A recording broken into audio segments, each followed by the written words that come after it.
यदि आपको याद हो, एक बहुत सुंदर पंक्ति हिंदी साहित्य में आती है, नारी तुम केवल श्रद्धा हो, विश्वास रजत नग पगतल में, पीयूष स्रोत सी बहा करो जीवन के सुंदर समतल में। यदि इन शब्दों पर आप ध्यान दें तो मात्र ये नारी से अपेक्षा नहीं है। नारी श्रद्धा तब बनती है जब उसे विश्वास का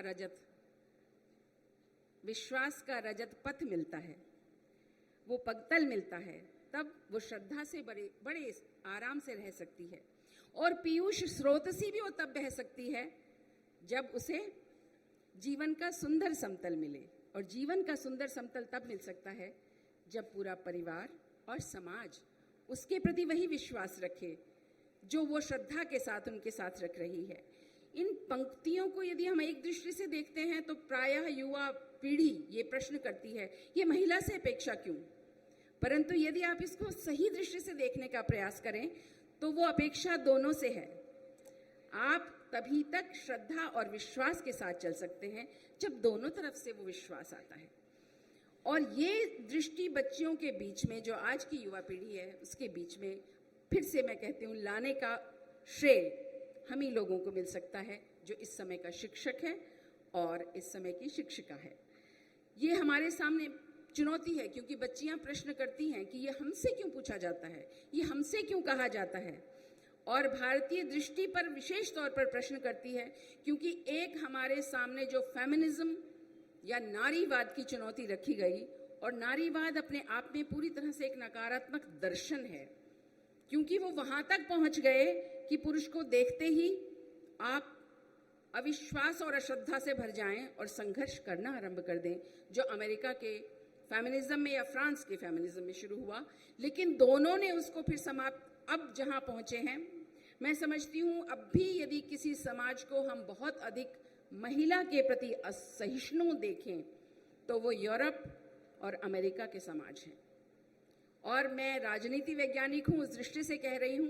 आप देखें तो भारत के समाज में नारी को सम्मानित स्थान पर बिठाने की, गरिमा देने की, पद की गरिमा देने की, विचार की गरिमा देने की जो सहिष्णुता और उदारता और विशालता है हृदय की, वो किसी और समाज और संस्कृति में नहीं है। आप देखिए यूरोप में मार्गरेट थैचर कितने वर्षों के लोकतंत्र के बाद एक महिला प्रधानमंत्री बन सकी। अमेरिका में आप देखिए हिलेरी क्लिंटन कब से संघर्ष कर रही हैं और लगता है कि अब जीत के पास पहुंची, लेकिन अमेरिकी पुरुष समाज आसानी से वो नेतृत्व स्वीकार नहीं करता।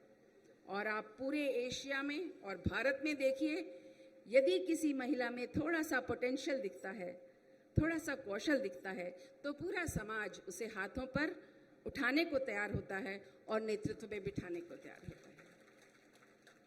इस भारतीय दृष्टि को हमें युवा पीढ़ी के सम्मुख सही तौर पर प्रस्तुत करना है, क्योंकि यदि आज की मैं बात करूं तो जो कविताओं में आ रही है बात, वो बिल्कुल ऐसी है कि इस समय उस नारीवादी दर्शन ने भारत के समाज को ऐसी जगह पहुंचा दिया है कि महिला और पुरुष एक दूसरे के सामने खड़े हैं जैसे, और दोनों ये समझते हैं कि मैं जो करूं उससे पहले तुम समर्पण करो।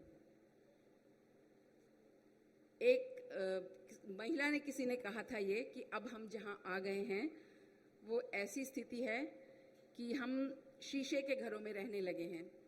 शीशे के घरों में क्यों रहने लगे हैं? इतने सारे कानून हमारे बन गए हैं कि यदि आप जोर से बोलते हैं, यदि आप किसी को समझाने का प्रयास करते हैं और यदि उससे आगे जाते हैं तो कानून, न्याय और विधि के प्रश्न आपके घर तक पहुंच जाते हैं।